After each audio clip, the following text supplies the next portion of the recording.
Maria Corda is Misha Clor, agus an nód beg mi de géanamh rud anspriúil fad.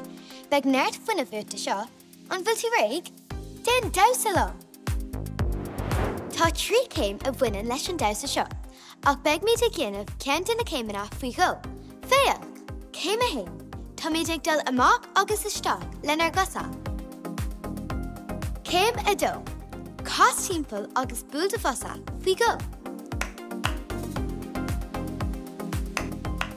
Céim a trí, rolla de lábha suas agus sios mar seo.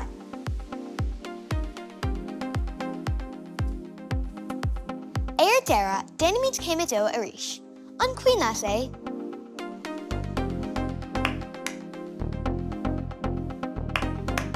Déanaimid na céimeanna go léir le chéile anois.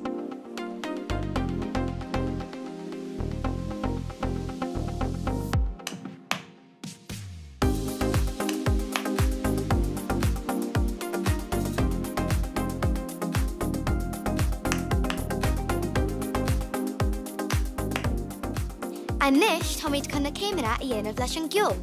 An bhfuil tú réig?